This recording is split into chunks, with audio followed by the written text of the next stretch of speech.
Splash Games and Family Board Game Friday. Today we're going to be talking about the game Sentient.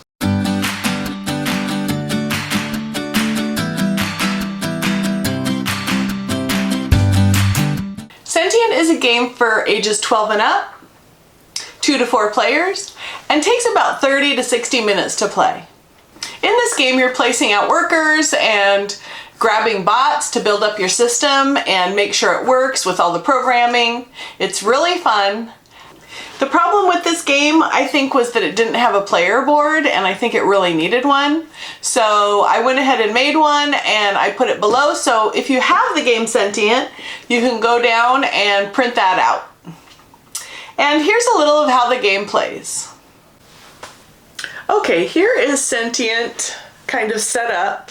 It just makes it so much easier to place all the stuff when there's a mat to put the stuff on. So yeah, you can go in the description below and click the link, and you could print this out so that you have it for your game. But otherwise, this is how it sets up. Everybody gets one of these boards here, and everybody rolls their dice. I've already rolled my dice, and you put them on the spaces of that color. And then for your turn, you're going to send out an agent. You have 4 agents, and you'll have a chance to get 4 different cards that come down here.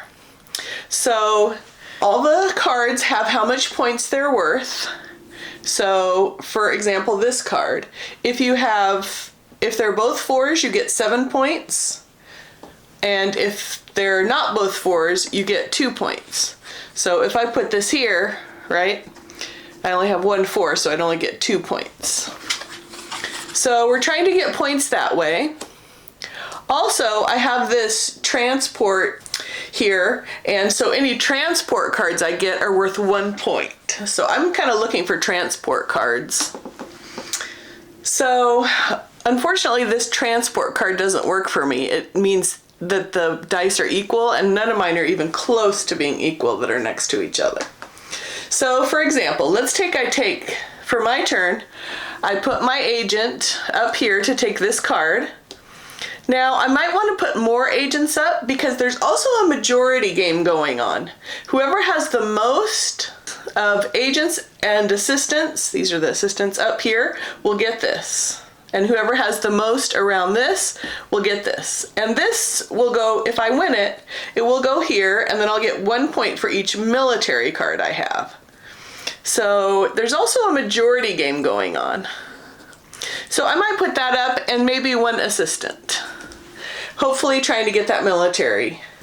So here I go. I'm going to take this card. It says it's worth 4 points.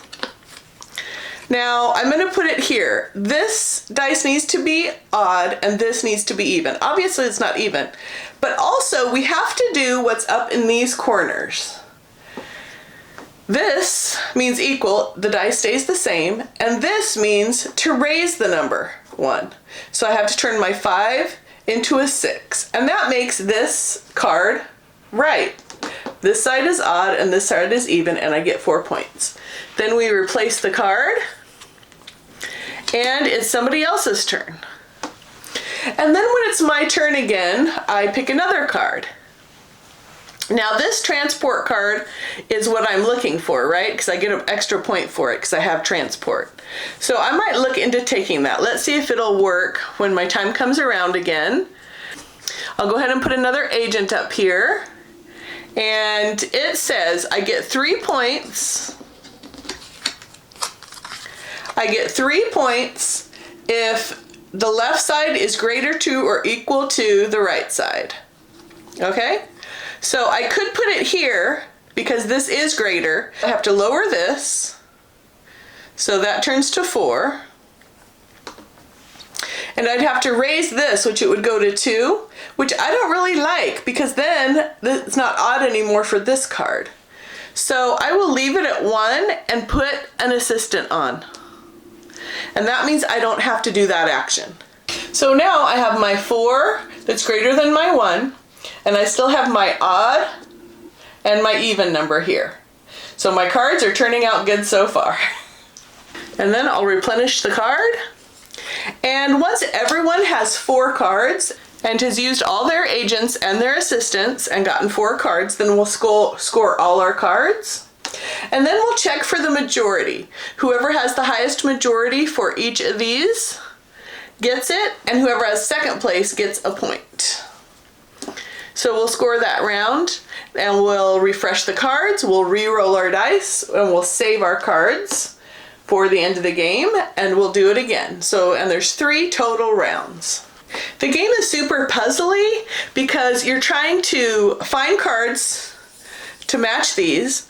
You're also trying to find cards that will work with your dice and not move them too much, so that you can score points for all 4 cards. And sometimes you just can't seem to fit 4 cards, which is fine, then you only score 3, but you try and score the 3 highest ones. So it's a real puzzle trying to figure out what cards go best and where you want your agents to go also to get the majority. If you have the game, don't forget to go below and print that out. Don't forget to like and subscribe. And that's a little about the game.